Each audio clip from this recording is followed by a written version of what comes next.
तो कमर तोड़ दी है। पहले बिजली इतनी महंगी, फिर तो बत्ती बंद, उस बाद पेट्रोल महंगा। ये गरीब आवाम किधर रहेगी? या मुल्क की मईशत रहेगी या ये बजट रहेगा, ये दोनों इकट्ठे नहीं चल सकते। आज मजमूई तौर पर 500 अरब रुपया MNA और MPA को बांटा जाएगा डेवलपमेंट फंड्स की सूरत में। क्या हुकूमत को मालूम है कि इस 500 अरब का कितना फीसद जो है वो करप्शन में जाता है? मैं आपको बगैर किसी मुबालगे के कह सकता हूँ कि कम से कम 1/3 रकम सीधी जेबों में जाती है।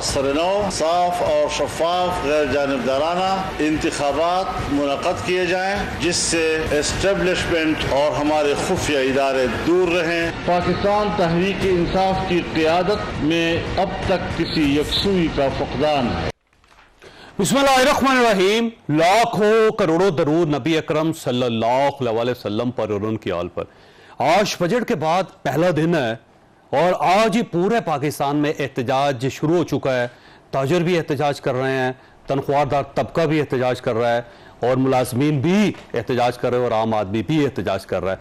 तो ये गवर्नमेंट और उसके साथ एहतजाज, ये दोनों इकट्ठे कैसे चल सकेंगे, ये एक सवाल है जो आज के शो में हम डिस्कस करेंगे।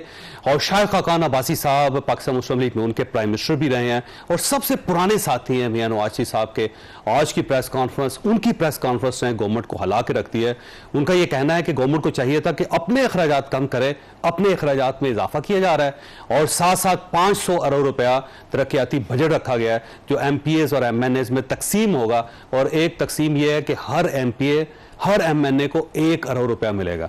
अब अगर 1 अरब रुपया मिलेगा तो ये मामला फिर कैसे चलेंगे, एक सवाल है जो आज के शो में ये भी डिस्कस होगा। और मौलाना फजलुर रहमान साहब ने अब 2 मुख्तलिफ ऑप्शंस ले लिए। एक साइड पे वो पाकिस्तान तहरीक इंसाफ के साथ एक लंबे अरसे के लिए एक एसोसिएशन बना रहे हैं और दूसरी साइड पर उनके आज के वकील ने सुप्रीम कोर्ट ऑफ पाकिस्तान में इलेक्शन कमीशन की हिमायत का ऐलान कर दिया। तो ये दोनों जो मौक़िफ़ हैं मौलाना फजलुर रहमान साहब के, ये साथ साथ कैसे चल रहे हैं, ये भी एक सवाल है जो आज के शो में डिस्कस होगा। हमारे साथ तशरीफ रखते हैं शोएब शाहीन साहब, पाकिस्तान तहरीक इंसाफ के साथ इनका ताल्लुक है। बैरिस्टर अकील मलिक साहब हमारे साथ तशरीफ रखते हैं, पाकिस्तान मुस्लिम लीग नून के साथ इनका ताल्लुक है। और अजमल बलोच साहब हमारे साथ तशरीफ रखते हैं, ये सदर हैं आल पाकिस्तान अंजुमन ताजरा के और आज इन्होंने एहतजाज भी किया था। अजमल बलोच साहब, ये फरमाइएगा सर, ये आप लोग क्यों एहतजाज कर रहे हैं? एहतजाज तो हमें करना चाहिए जिसके जो टैक्सेज हैं 72% तक चले गए, 72% तक। सर, हम जिस मुश्किल में इस वक्त है ना, आप अंदाज़ा नहीं लगा सकते हैं। ताजर भी मुश्किल में, सनतकार भी मुश्किल में और ज़मींदार भी मुश्किल में है। इन्होंने देखिए कहा था कि हम 300 यूनिट बिजली के मुफ्त देंगे। वो बिलावल साहब ने भी कहा, मरियम ने भी कहा और शहबाज शरीफ साहब ने भी कहा, बाकी भी सारी पार्टी ने कहा। इन्होंने आकर कहा कि 1 यूनिट से 200 यूनिट तक जो भी बिजली खर्च करेगा उसका 3000 रुपये बिल होगा और जो 200 से 300 के दरमियान यानी 201 यूनिट हो जाएंगे तो वो 8000 रुपये के हो जाएंगे और 300 से ऊपर होंगे तो वो 18000। पता नहीं, ये हम तो हैरान रह गए। और मैं तो पहली दफ़ा देखा शायद दुनिया की तारीख में मुल्क का वज़ीर आज़म ये कह रहा है कि ये बजट हमने नहीं बनाया, IMF ने बनाया है। तो फिर ये 500 लोग जो असम्बली में बैठे हैं, इनकी क्या ज़रूरत है? अगर बिल उन्होंने ये बजट बनाना था। मैं तो सच्ची बात है, मैं तो आज कहा है कि भाई आप इस्तीफ़ा दे दें, गवर्नमेंट छोड़ दें, अगर ये बजट IMF ने बनाना था। सही बात। अब कौमी असम्बली में 1 मिनट पे 2 लाख रुपए खर्चा आता है तो क्या जरूरत? इसमें कोई शक नहीं। देखिए, मराद बढ़ाई जा रहे हैं, रोजाना तनख्वाहें ये बढ़ाई जा रहे हैं। मुल्क इस वक्त यकीन करें किसी भी दुकान पे जाएं कोई खरीदार नहीं है, लोगों में खरीदारी की सकत ही नहीं है सिवाय मेडिकल स्टोर के या किराना स्टोर के। बाकी सनत जो हमारी बंद पड़ी है या बिजली महंगी है, ये वजह है। इंपोर्ट बंद पड़ी है, उधर से कोई रॉ मटेरियल नहीं आ रहा, वो कोई चल नहीं रही है। किसान को आपने रुला दिया, गंदम सड़क पे लेके बैठा है, शायद अगली दफ़ा उगाए या ना उगाए, अपने लिए उगाएगा। तो हम अगर ये बिल बिजली के जो इस वक्त 60-60 हज़ार 70-70 लोग जमा नहीं कराएंगे, खुदा न खास्ता, तो बनेगा क्या? ठीक। अच्छा बैरिस्टर साहब, ये फरमाइए वैसे इशू जो है ये सिर्फ आम आदमी नहीं उठा रहा है या ये जो ताजर हैं ये नहीं उठा रहे, आपकी अपनी पार्टी भी उठा रही है। अंदर से लोग बाकायदा रो पीट रहे हैं कि हमने क्या किया। तो इस सारे सिनेरियो के अंदर आप कैसे मुल्क चला सकेंगे, क्योंकि लोग तो सड़कों पे आ रहे हैं बात। जो साहब बहुत बहुत शुक्रिया। बिल्कुल इसमें कोई दो राय नहीं कि बड़ा मुश्किल मरला है और बड़े मुश्किल हालात में ये बजट हमने पास करवाया है। और उसकी वजह ये है कि इसमें तो कोई ढकी छुपी बात नहीं है कि ये IMF के साथ मिल के बजट बना है। वजह ये है कि क्योंकि हमें IMF से पैसे दरकार हैं और IMF से पैसे लेने के लिए ऑब्वियसली उनकी कुछ शराइत हैं जो हमें अपने बजट में उसकी रिफ्लेक्शन दिखानी है। अब IMF IMF ने आपको ये नहीं बताया कि गवर्नमेंट के अखराजात कम करें? या उन्होंने ये नहीं कहा कि उन्होंने कहा है, मैं थोड़ी सी उस पर वजाहत करता हूँ, क्योंकि आपके इंट्रो में जो मैं देख रहा था उस पर कहा गया कि जी ये 1 अरब की, मेरे ख्याल से गालिबन शाहिद साहब ने कहा कि स्कीम्स हैं, वो 1 अरब कम हो चुका है सर, वो 1 अरब कम हो चुका है, वो 1 अरब नहीं, उसमें देखे ना, जो हमें इनिशियल जो बातें थी, हम लोग हल्कों से वोटें लेके आए हैं, हमने लोगों से वादे किए हैं, किसी का सर गली का वादा है, किसी की नाली का वादा है, किसी के रोड का वादा है, किसी के पार्क का वादा है। गवर्नमेंट के उसके पैसे लगाए, उस दिन वज़ीर आज़म शेख साहब की जेब से क्यों निकाल रहे हैं, अजमल साहब की जेब से क्यों निकाल रहे हैं? सर मैं उस पर थोड़ी सी वजाहत कर दूं। उस दिन हमारी यंग पॉलिटिशियंस, पार्लियामेंटेरियंस जो मेंबर्स हैं नेशनल असेंबली की, उनकी मुलाकात हुई वज़ीर आज़म साहब से। हमने तमाम सब मेंबर्स ने बताया कि हमने यूथ के साथ ये वादे किए हैं, हमें ये वादे करने हैं। उन्होंने बड़ी खूबसूरत बात की, उन्होंने कहा मेरी दुआ भी है और मेरी कोशिश भी है कि अल्लाह ताला करे कि ये हमारा IMF का आखिरी प्रोग्राम हो और इसके बाद हम IMF के प्रोग्राम में ना जाएं। लेकिन इतनी छोटी सी मिसाल और ज़बरदस्त और खूबसूरत मिसाल उन्होंने दी। उन्होंने कहा उधार पे लेके आप घर चलाएं और फिर आप कहें कि उधार पे मैंने सारे काम करने हैं, तो ये आपके प्रोजेक्ट्स की मुझे सर बात सुनिए, मैं रिस्पेक्ट तो करता हूं, लेकिन बात ये उधार पे लेके अगर उधार शुरू किसने किया है पाकिस्तान में? ये तो 76 साल से यही है सर, 76 साल से नहीं हो रहा ना, मैं यही कह रहा हूं आपको। क्या मियां मोहम्मद नवाज शरीफ ने IMF का सारा किस्सा चिट्ठा खत्म नहीं कर दिया था सर? अब बात ये कि इन्होंने IMF ये जब आए, पता नहीं उस टाइम पार्टी में थे, लेकिन 16 महीने में जब आपकी गवर्नमेंट थी वो आपकी नहीं थी, और उसके गवर्नमेंट है वो आपकी गवर्नमेंट। उसमें तमाम तर हमारे 16 इत्तेहादी थे, उन 16 महीनों में 16 इत्तेहादी थे सर। 2013 से लेके 2018 तक आपकी गवर्नमेंट थी ना? 2013 से लेके 2017 तक बड़ी अच्छी हुकूमत चल रही थी। IMF की किस्तें खत्म हो चुकी थी। IMF की गवर्नमेंट को आप अपना नहीं समझ रहे? नहीं, हम तो ये नहीं कह रहे कि शाहिद खान साहब उस टाइम बिल्कुल डेफिनेट थे, लेकिन शाहिद साहब से ये भी सवाल करें ना कि शाहिद साहब ने अपने हल्के में उन्हीं IMF के पैसों से, फंड से कितने तरक्याती प्रोजेक्ट शुरू किए हैं, ये भी सवाल बनता है। तो आज ही सवाल बनता, उस वक्त बनता था जब सर अब बनता है ना। अब ये अगर हमारे पे सवाल उठ रहा है कि इन्होंने हल्कों में अगर ये पैसे लगाने हैं, तो माजरत के साथ कि उस टाइम तो उन्होंने भी इन्हीं पैसों में से या इसी तरह के पैसों में से अपने हल्कों में प्रोजेक्ट्स करवाए।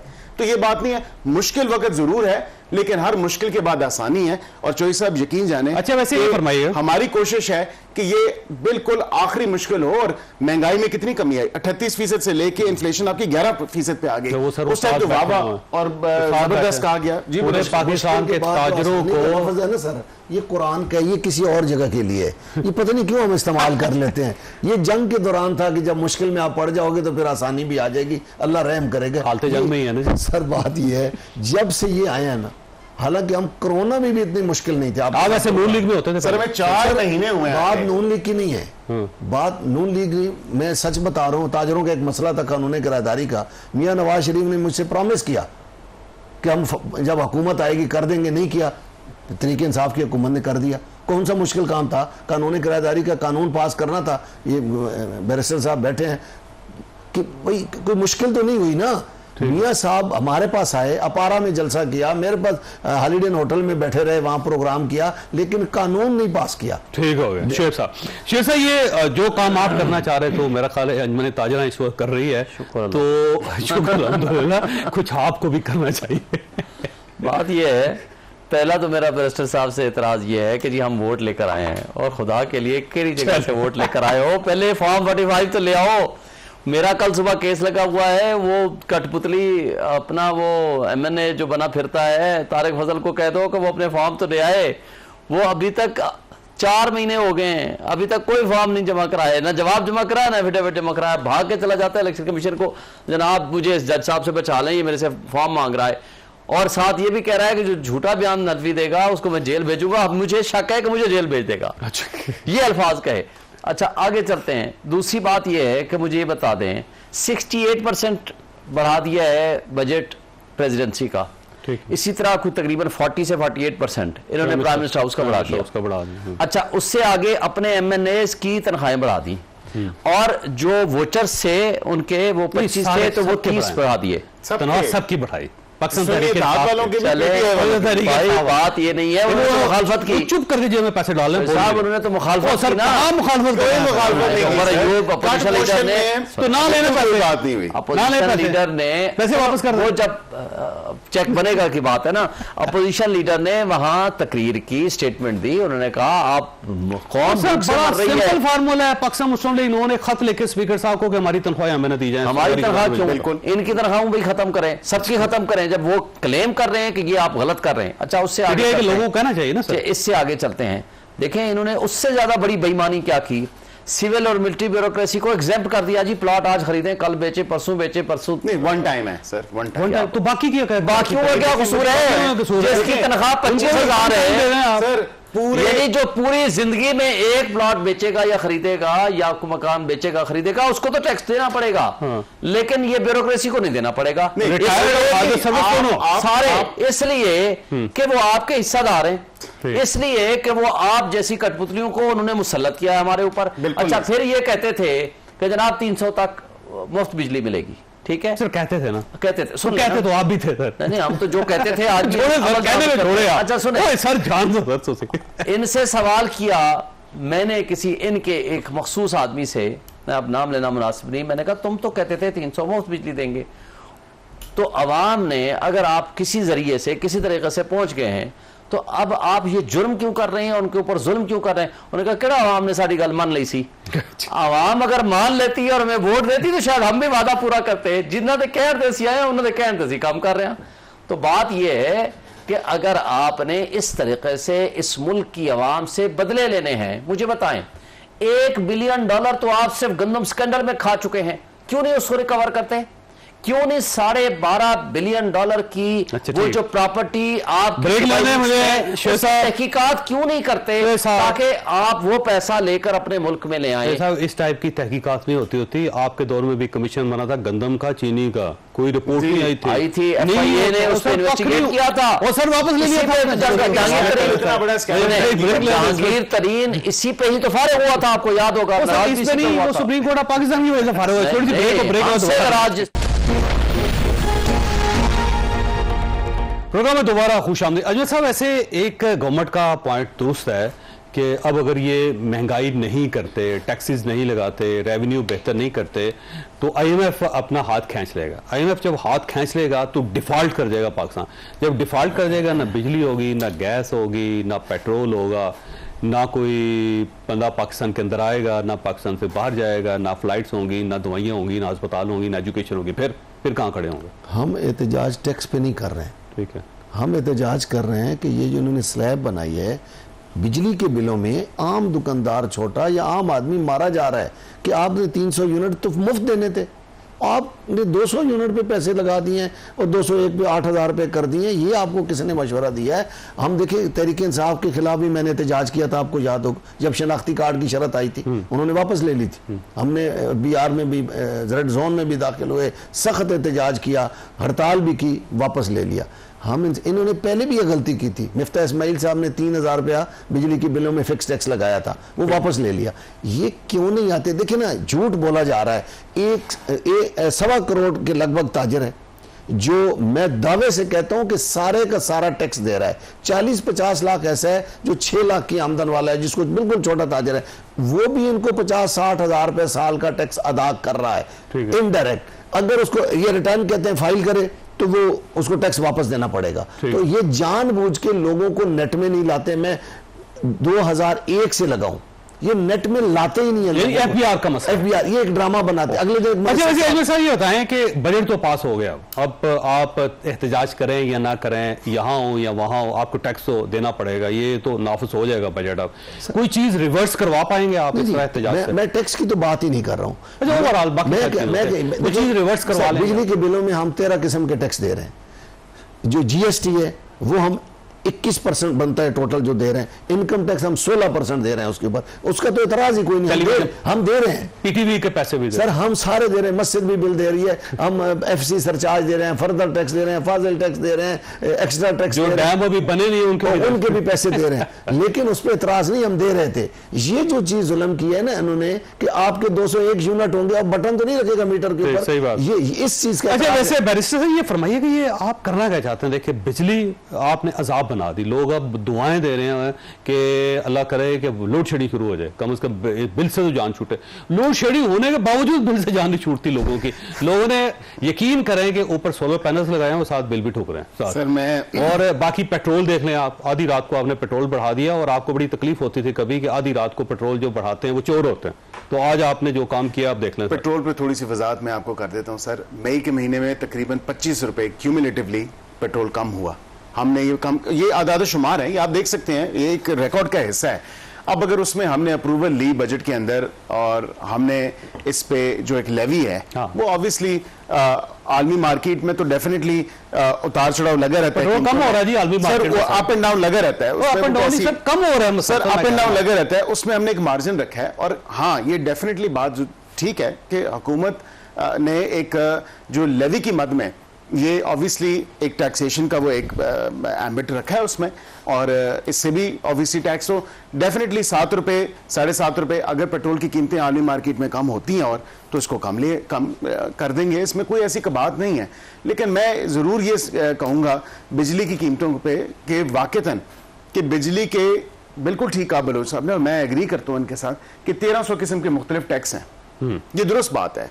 लेकिन उसमें अब इशू क्या है सर? इशू ये है कि जो आपके डिस्कोस जो अभी प्राइवेटाइजेशन की तरफ जा रहे हैं, अब कल जो वजीर तवानाई हैं वो इस पर एक डिटेल प्रेस कॉन्फ्रेंस करेंगे और बताएंगे कि उसमें सारी क्या मामला है। करने की जरूरत है, डिस्कोर्स दें आप। देखिए वो डिसेमिनेट करना इंफॉर्मेशन और लोगों में एक एतमाद बहाल करना, एक कॉन्फिडेंस रिपोज करना कि ये जरूर हमने टैक्स लगाया है। वैसे मेरा ख्याल है इसमें थोड़ी बेहतरी थोड़े हिस्से के लिए ना पावर की इंडस्ट्री है ना सर, उसे डूब मरना चाहिए कि अब आप रिकवरी के लिए ISI और MI को शामिल कर रहे हैं, वो बाकायदा यूनिट्स बना के बाकायदा फौज डिप्लॉय करके वो वाजपात वसूल करेगी। 1780 बिजली चोरी का भी बड़ा इशू है, करोड़ रुपए उसका भी बड़ा इशू है कि जो काम नहीं कर रहे अब उसकी प्राइवेटाइजेशन की तरफ जा रहे हैं। तो बंद करें ना, इसको बंद करें, इसके खर्चे बनाएं और सारा ISI और MI के हवाले कर दें। हुकूमत भी बंद कर दें, ये जो कुछ गवर्नेंस कर रहे हैं तो बंद करना सर, ये जो उसका खर्चा तो बचेगा सर। सर वैसे वजीर साहब ने बड़ा काम किया है एंड वजीर साहब रहने दे, बाकी बंद कर दो। मैं समझता हूँ कि वो बड़े कॉम्पिटेंट पर्सन है और जिस तरह जिस दिन रात वो मेहनत कर रहे हैं ऐसी जो लेकिन मेरा ख्याल है जब आप वाजपात को वसूल करने के लिए ISI और MI को शामिल करेंगे तो कॉम्पिटेंसी कहाँ रहेगी आपकी? नहीं सर, ऑब्वियसली एक सिविल ऑर्गेनाइजेशन होनी चाहिए जो कि ये तमाम तर वाजबात FBR के अंदर भी इंटेलिजेंस विंग है, ऑब्वियसली वो नोटिस भेज के वो रिकवर करते हैं, उनका एक अपना सेटअप है। इसी तरह इसमें भी एक सेटअप आना चाहिए। I don't think law enforcement agencies को इन्वॉल्व करना चाहिए इसमें कि आप टैक्स की वसूली या बिजली के बिलों की वसूली, हाँ कनेक्शन काट दें, ये इसका आसान हल है कि जो बिजली चोरी करता है या बिजली का बिल नहीं दे सकता उसका कनेक्शन खुद लगा लेते हैं बाद में जाके। यही तो हमारी कौम का अलमिया है ना सर। वो तो काट देंगे, शुक्र अदा करेगा, कट गया वो कुंडा लगाएगा। ये कुंडे वाले सिस्टम से तो आज हालत यहाँ पे पहुंची है सर। अच्छा वैसे शेख साहब, अगर आज आपकी गवर्नमेंट होती तो आप क्या कर लेते सर? सूरत आपके सामने से देखें चौधरी साहब, मेरा ख्याल है कि जिस तरह इन्होंने ISI और IB को इन्वॉल्व कर दिया है, लोगों जजेस के बेडरूम्स में कैमरे लगाएं, जजेस के रिश्तेदारों को उठाएं, हमारी PTI को क्रश करें, किंग्स पार्टियां बनाएं, जेल अथॉरिटीज़ के पास बैठ के वहाँ कौन इमरान खान को मिलने आता है कौन नहीं मिलने आता वो उसको विज़िट करें, मुझे और आप के ख़िलाफ़ सर्वेलेंस करें, PTI के घरों में छापे मारें। अगर ISI और MI और IB का ये काम रह गया ना, मेरी एक आपके ज़रिए गुजारिश है, मैं बैरिस्टर साहब ये असम्बली बंद करें।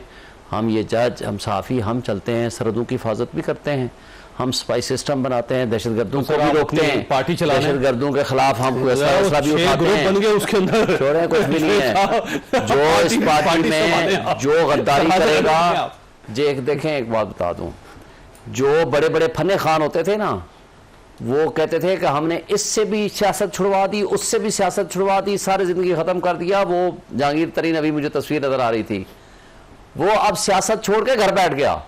वो किधर गया परवेज खटक जो बड़ी बड़ी बातें करता था, वो किधर गया महमूद खान, किधर गया उस्मान बुज़दार, और किधर गए वो बाकी अलीम खान और पता नहीं नामी ग्रामी जो भी फवाद चौधरी का नाम लेने फवाद चौधरी साहब वापस आ रहे हैं पार्टी।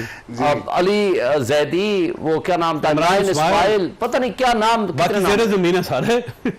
जो लोग आज मुंह दिखाने के काबिल नहीं है पब्लिक में, मैं एक बात बता दूं, जो भी गद्दारी करेगा इमरान खान के साथ, नजरिए के साथ, अपनी काज के साथ, वो इस अंजाम से भी बदतर अंजाम में जाएगा। एक बात तय है, कोई भी नहीं है यहाँ, एक आध को बंदा होगा तो अपनी हरकतों से बाज नहीं आएगा, लेकिन मैं नाम नहीं लेना चाहता, लेकिन एक बात कहना चाहता हूँ, पूरी पार्टी मुत्तहद है। आज भी हमने बड़ा सख्त एक्शन लिया है कोर कमेटी में, हमने कहा है कि जिसने डिसिप्लिन को वायलेट कर रहा है या करेगा, he will be out from the party.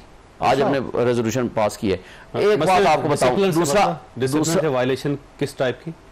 कोई भी जो इनडिसिप्लिन करेगा, किसी पार्टी की मर्जी के बगैर बयान दे देगा कोई, हाँ, ये भी उसमें इंक्लूडेड है, ये भी उसमें इनडिसिप्लिन में आता है। एक बात बता दूं, हमने मुल्क को बहुत बेहतर तरीके से चलाया था। इन लोगों ने 1.5 साल पहला, और जो अब या जो बीच में इनके नॉमिनीज बैठे थे जिन्होंने गंदम स्कैंडल में माल खा गए, या जो अब इनके हिस्सेदार हैं, इन लोगों ने इस मुल्क को तबाह बर्बाद कर दिया। 25 करोड़ आवाम का रहना दो भर कर दिया। आज रिपोर्ट ये थी कि 119% इजाफा हुआ है ब्रेन ड्रेन में, ये इस साल की रिपोर्ट है। बात यह है कि लोग पैसा लेके भाग रहे हैं, लोग प्रोफेशनल जहां मुल्क छोड़ के भाग रहे हैं। ये मुल्क यार खुदा के लिए इसको मफ्तूआ मुल्क मत बनाएं। इन्होंने तो मफ्तूआ मुल्क जो होता है ना, जो कौम गुलाम कौम होती है ना, वो भी कहते हैं यार इनको सांस लेने और जिंदा रहने का मौका दो, ताकि कुछ कमाएंगे तो हमें भी देंगे। इन लोगों ने तो जिंदगी जिंदा रहने का हक छीन लिया है। आपकी वर्ल्ड बैंक की रिपोर्ट ये कहती है कि आधी आबादी आपकी सतह गुर्बत से नीचे चली गई है, और मुस्तकिल ये बढ़ रही है। अगले साल तक 1.5 करोड़ अफराद और चले जाएंगे यार। अच्छा, मुझे कोई तरीका कार कौन सा है? और बड़े वाले जो लोग हैं उनके लिए याशा बढ़ती चली जा रही है। बिलियंस ऑफ रुपीज आपने 5 अरब 60 करोड़ रुपए आपने सिर्फ एडवर्टाइजमेंट में रख दिए। यार शर्म से डूब मरो तुम। ये तरीका कार है। और पिछले साल इनकी हुकूमत ने 11 अरब रुपए सिर्फ एडवर्टाइजमेंट के लिए रखे थे। लोग भूख से मर रहे हैं और आप सिर्फ अपनी एडवर्टाइजमेंट और अपनी तस्वीरों के पीछे लगे हुए हैं। मुझे ब्रेक लेने, लेकिन बैरिस्टर साहब आपके पास सवाल छोड़ के जा रहा हूं कि कोई एक तबका तो मुतमईन होना चाहिए था कि आप बहुत बेहतर काम कर रहे हैं, लेकिन इस वक्त कोई एक तबका, इवन आपकी पार्टी भी आपके साथ नहीं है, तो अकेले आप कैसे चलेंगे? छोटे से ब्रेक और ब्रेक के बाद दोबारा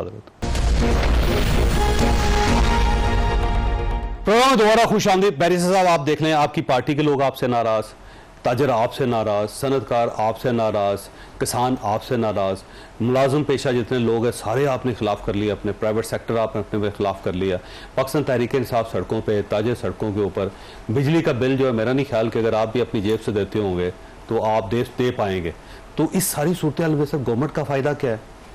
सर जिस तरह आपने जैसा मेंशन किया कि ये सारे तबके हमसे नाराज़ हैं, मैं नहीं समझता कि हाँ वक्ती तौर पे शायद नाराज़गी ज़रूर हो सकती है, लेकिन थोड़ा सा इसके अकब में अगर देख लिया जाए कि पिछले तकरीबन 2 से 3 माह में जो महंगाई में तदरीज जो है कमी आई है 38%, जिस तरह मैंने जिक्र किया, इन्फ्लेशन 11% है, लेकिन ये जो वो आगे हुआ है ना, वो बड़ा अप्रिशिएट किया तमाम तर तबकात ने, और तमाम तर जितने वॉक्स ऑफ लाइफ से लोग हैं उन सब ने कहा जी मजा आ गया, जी जबरदस्त हो गया, बल्ले बल्ले हो गई, और ये नून लीग ने काम कर दिखाया। ये डेफिनेटली एक महंगाई की किसने देखिए महंगाई 16 महीने आपकी गवर्नमेंट थी सर 16 महीने हमारी किस तरह वो हादसाती हुकूमत हमें अगर मुल्क बचाने के लिए लेनी पड़ गई सर, नहीं बताते तो फिर आज ये मुल्क का दौड़ नहीं थी, आपने हादसाती नहीं थी सर, ये कुछ भी ना रहता अगर हम ना लेते उस टाइम हुकूमत, तो अल्लाह ना करता कि इनके पास अगर रहती ज्यादा सर नए इलेक्शन हो जाते और क्या होता। आज आप देख रहे हैं असेंबली डिसॉल्व होगी थी, आप वाले का क्या हाल है जिनकी कोई 6.2% की जीडीपी को आप माइनस पे ले आए। आप कहते हो मुल्क नहीं चल रहा था, $24 बिलियन हमारे पास रिजर्व था। अगर तमाम इनकी पॉलिसी IMF के पास ना जाते फिर क्या? तमाम इंटरनेशनल वॉच डॉग्स ने कहा उस वक्त 0 से 5% चांस ऑफ डिफॉल्ट था। आपके ख्वाजा आसिफ कहते हैं कि हम डिफॉल्ट कर चुके थे पिछले जमाने में, और अभी 2 दफा कहा उसने। बात यह है कि एक चलते हुए मुल्क को आपने बेड़ा गर्क कर दिया सिर्फ अपने मुकदमे खत्म करने के लिए, अपना माल बराबर करने के लिए, एस्टैब्लिशमेंट की गोद में बैठने के लिए, ताकि आपके साथ सवारी हो जाए। आपके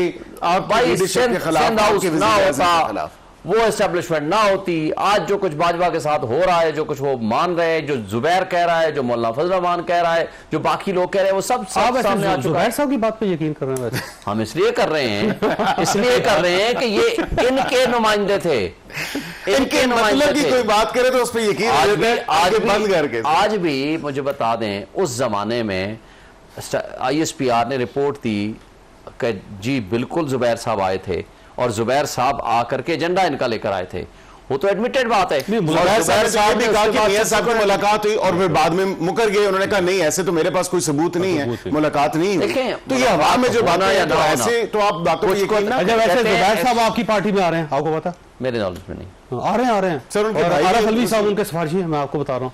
वो तो खान साहब इजाजत देंगे तो आएंगे ना, अब वो हमें नहीं पता कि वो आते हैं या नहीं आते। अजमल साहब, वैसे रेमेडी क्या, गवर्नमेंट को करना क्या चाहिए? सर ये जो बात कर रहे हैं ना, महंगाई में कमी आई है, ये किसने कहा? ये खुशफहमी है इनको, लोगों में सकत नहीं रही, खरीदारी कम हो गई है, जिसकी वजह से ये देखे ना, हमेशा से असूल रहा है कि जब आपकी डिमांड कम हो जाएगी तो फिर चीजें सस्ती हो जाएगी, सरप्लस हो जाती है। डिमांड, ये महंगाई खत्म नहीं हुई है, लोगों में सकत नहीं रही, जिसकी वजह से ये वैसे कम हुई है महंगाई, लेकिन अब इन्होंने दोबारा उसके ऊपर टैक्सी लगा के बराबर कर सर दिया। मैं मार्केट में रहता हूँ, मैं मंडी भी जाता हूँ, प्राइस कंट्रोल कमेटी का मेंबर हूँ, मैं इन चीज़ों को समझता हूँ। ये नीचे जो आया है काम, सिर्फ लोगों में सकत नहीं है, यकीन करें सकत नहीं। अब भी सिवाय मेडिकल स्टोर के और किराना स्टोर के कोई कस्टमर किसी दुकान पे नहीं, आप जाकर देख लें, कैमरा भेज के देख लें। मैं अजमल साहब की बात को इत्तेफाक करूंगा।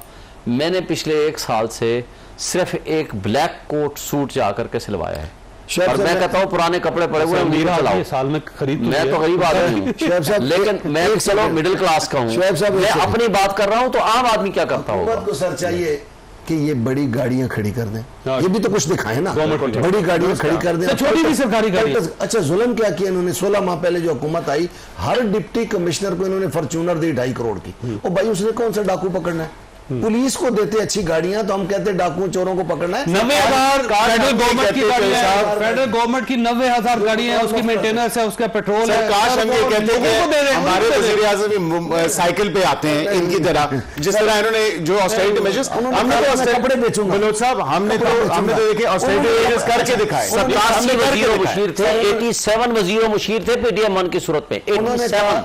अभी कितने कैबिनेट नहीं पता, लेकिन उस वक्त आपने जो नहीं, उन्होंने रोजाना 5-6 लाख रुपए का सूट पहना होता है, टाई ऐसे लगाई होती है जैसे हम पता नहीं दुनिया के किस मुल्क में। सर वही रेपुटेशन होती है उनकी सूट्स की, कोई नई चीजें नहीं सर नहीं। और देखें यार, पाकिस्तानी कपड़े पहने ना, ये सलवार महंगा सूट तो बंदा 5 साल, अगर वजीर आजम साहब 5 साल पहन सकते हैं, 7 साल कॉटन पहन के बैठे होंगे तो कोई नहीं कहेगा वजीर इमरान खान करता है अपने वो तमीज के बगैर कभी कोई सूट नहीं पहना, जब से वो पॉलिटिक्स में आया है। मुल्क के हुक्मरान को देखते हैं, हुक्मरान अपना तर्ज जिंदगी तब्दील करें तो आवाम भी देखती है कि यार ये काम ऐसा, कोई अखराजात में सर कमी नहीं हो रही। वज़ीर आज़म साहब ने डे 1 से कोई ना तनख्वाह ली है ना मरात ली है, कोई अखराजात में कमी नहीं हो रही है। करप्शन गाड़ियों के काफिले अभी भी आउट इन हो रहे हैं, हम सारा दिन हम देखते हैं। सर उसका मैं वैसे ब्रेक लेनी, लेकिन मैं वैसे बैरिस्टर साहब आपको एक छोटा सा मशवरा देता हूँ। पूरी दुनिया के अंदर हो, ये पाकिस्तान पहला मुल्क नहीं होगा, जितनी आपके पास फेडरल गवर्नमेंट के पास 90,000 गाड़ियां हैं सरकारी जो हैं, वो सब जो लोग चला रहे हैं सब उनको दे दें और उनसे पैसे ले लें। उन्होंने कहा जी 25% पे कर दें, 50% पे कर दें इसके, और गाड़ी आपकी, आप ही मेंटेन करेंगे, आप ही उसको चलाएंगे, तो ये 90,000 गाड़ियों का खर्चा भी बच जाएगा सर। जब उनकी पोजीशन खत्म होगी तो फिर क्या करेंगे? गाड़ी वापस करेंगे, लेना साहब, सर ये सर ये रोजाना की नुकसान, भैंसे भी बेची, कट्टे भी बेचे, बच्चे भी बेचे, बकरियां भी बेची, 90,000 गाड़ियां सर बहुत ज्यादा होती है। पॉलिसी बनाए भाई, जो बंदा जिस ऑफिस होल्डर के तौर पर आएगा वो अपनी गाड़ी बंदोबस्त कर सकता है, करे नहीं आ सकता वो पैदल आ जाए, वो उस पे आ जाए, बस पे आ जाए, ट्रेन पे आ जाए, ट्रक पे आ जाए, सरकार दे दे।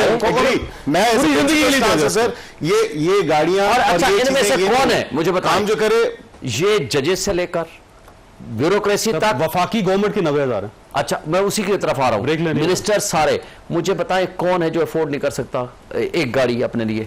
सब कर सकते हैं, लेकिन बेईमानी है सर, वो कहते हैं है। जो यूके है ना, उनकी जो फेडरल गवर्नमेंट है उसके पास है 87 गाड़ियां, और जो पाकिस्तान है उसके पास है 90,000 फेडरल गवर्नमेंट। ये भी फेडरल गवर्नमेंट उसके अलावा गए, और जो ऑटोनोमस इदारे हैं उसके अलावा है। उसके छोटी सी ब्रेक के दोबारा जरूरत प्रोग्राम में दोबारा खुश आमदी। वैसे ये फरमाइए, मौलाना फजलुर रहमान साहब के साथ आपका क्या चल रहा है जी? मौलाना फजलुर रहमान साहब एक साइड पे वो कर रहे हैं कि जो स्टेयरिंग कमेटी बना रहे हैं कि इस इलेक्शन को ख़त्म किया जाए, नया इलेक्शन करवाया जाए, और एहतजाज करना चाहते हैं। आज उनके वकील ने सुप्रीम कोर्ट ऑफ पाकिस्तान में कह दिया इलेक्शन कमीशन ने जो किया ठीक किया।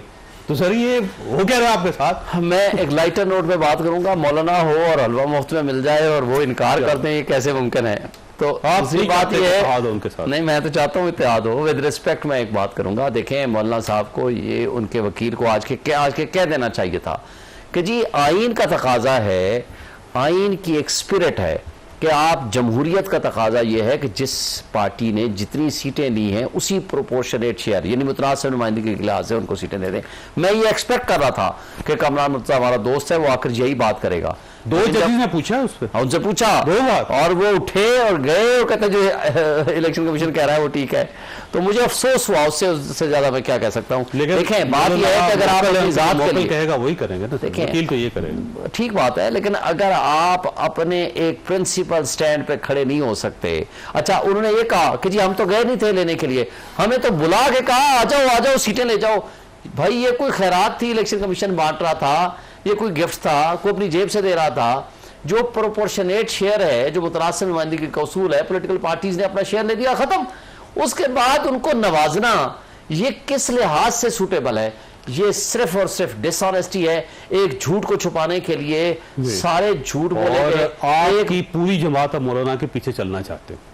पीछे नहीं चलना चाहते हम, इत्तेहाद तो उनका भी वही हाल करेंगे जो अजय साहब जो आपकी 4 सीटें नहीं छोड़ रहे और उनसे आपकी उम्मीद है तो कि वो इस पूरी गवर्नमेंट को चलता कर देंगे और आपको फाइनेंशियल बना देंगे। नहीं उन्होंने क्या करना है, अगर वो करने वाले होते तो अपने लिए ना कर लेते। लेकिन तो क्यों उम्मीद लगाई आपने? खान साहब ने इस बात की इजाजत दी कि हर पॉलिटिकल पार्टी से बात करो, सिवाय इन 3 कठपुतलियों को छोड़ के। तो इनसे भी कर लें, नहीं फायदे में नहीं तो लाए ना। महमूद चकज़ई इंपावर्ड है, कोई प्रपोजल इंपावर्ड है सर, वही आप ले लिया उनसे मैंडेट। उनको कोई खान साहब ने मेरी मौजूदगी में सर वो वापस ले लिया मैंडेट कि मुज़ाकरात नहीं कर सकते आप मेरी किसी जमात से। में बात की, उन्होंने कहा मुस्लिम लीग नून 17 से 18 सीटें जीत के इक़्तिदार में काबिज है, वो अगर कोई वाकई संजीदगी के साथ कोई प्रपोजल देगी तो महमूद चकज़ई साहब एम्पावर्ड है, वो हमसे बात करेंगे, हम उस पर सोचेंगे, लाए ना। लेकिन बात यह है कि ये कहां संजीदा हो सकते हैं? ठीक है, इसलिए नहीं हो सकते कि इनको सबसे पहले वो मैंडेट वापस करना पड़ेगा जो चोरी शुदा है।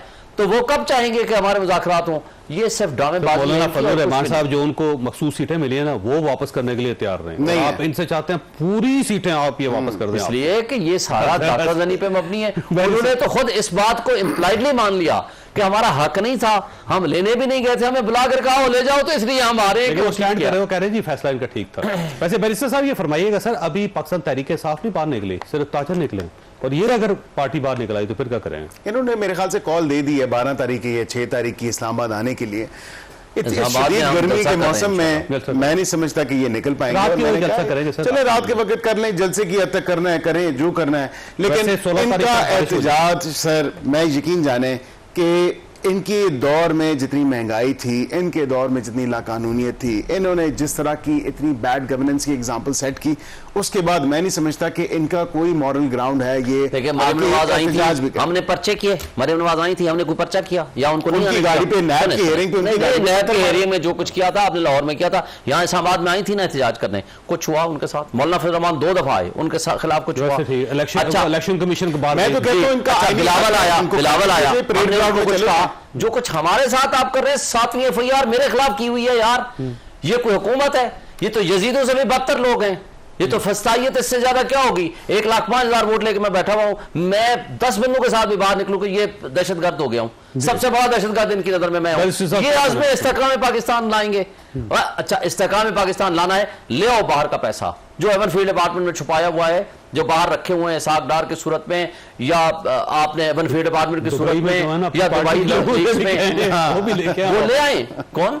दुबई में जो आपके लोगों के पैसे लाए ना, उनके खिलाफ करेगा ये एक्शन। हम सबसे पहले इनको रिकमेंड करते हैं, कानून के मुताबिक सबके खिलाफ एक्शन लें। आप बैठे ना इक़्तिदार में, लाएं, हमारे लोगों से शुरू करें, लेकिन आप पैसा लाएं, इस्तेहकाम पाकिस्तान पहले आ जाएगा। लेकिन आप मुल्क को इस्तेहकाम नहीं लेना चाहते, आप यहां से पैसा बाहर ले जाना चाहते हैं। एजेंडा क्या करना क्या चाहते हैं सर आप? सर हम मुल्क के अंदर इस्तेकाम लाना चाहते हैं, अल्लाह उन्होंने करे। खुद ही कह दिया।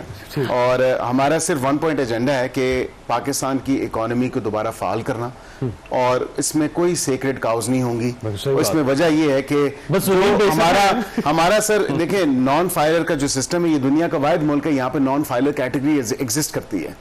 फैसिलिटी सबको स्कैंडिनेविया की तरह चाहिए, लेकिन टैक्स किसी एक ने नहीं देना। अच्छा, नॉन फाइलर से नहीं आप ले रहे, उससे तो पैसे सर वो नॉन फाइलर के लिए इतना फाइलर मुश्किल है ना, उसका बड़ा मुश्किल कर रहा है। कर दिया है। फाइलर पे वो फाइलर पे आए। साहब देखिए, स्कैंडिनेवियन कंट्रीज जो है ना, बच्चा पैदा होने से लेकर मरने तक वो जिम्मेदार होते हैं। आज आपने तकरीबन 50% से ज्यादा टैक्स लगा दिया आमदनी पे, लेकिन दे क्या रहे हैं उनको? आप मौत दे रहे हैं, आप उनको अजमल साहब सिविल वार दे रहे हैं, डाकू के हवाले कर रहे हैं। वफाकी वजीर हैं कैसर शेख साहब, अगले दिन हमारे प्रोग्राम में उन्होंने आकर कहा 6000 अरब रुपया FBR खा जाता है। ये उन्होंने स्टेटमेंट दी है। ओ भाई आप क्या कर रहे हैं? अगर वो खा जाता कर रहे हैं ना सर, FBR में। नहीं मैं ये कर रहे हैं, अभी मीटिंग चेंज अच्छा, मैं नहीं। उसका हिस्सा था। सर मैं छोटा सा था ना, यही सुन रहे हैं। उसमें FBR में रिफॉर्म हो रही है। FBR में रिफॉर्म देखिए ये करें, तो ये पहले CBR था, उसको FBR सर, ये- बस ये रिफॉर्म हुई है। तमाम सरकारी छतों पे ये सोलर लगाएं जहां पे मुफ्त बिजली है, बिल कोई नहीं देता है, पता चलता है वज़ीर आज़म हाउस का 1.5 अरब बकाया है, सदर हाउस का 2 अरब बकाया है, फलाने दफ्तर का इतने अरब बकाया है, वो सारा नजला आवाम पे गिरता है। 1782 अरब रुपया जी उसके वाजपात हैं। मतलब आप अंदाजा लगाएं कि ये ऐसा क्यों नहीं करते। 2 साल पहले इन्होंने कहा था कि हम सरकारी दफ्तरों पे सोलर लगाएंगे, एक भी लग भी गए हैं काफियों पे। वक्त खत्म हो गया है। आपने गुफ्तगू सुनी, फैसला आपने खुद करना। अल्लाह ताला आप और आपके अहल खाना को और किसी मुसीबत से महफूज रखे। अल्लाह हाफिज।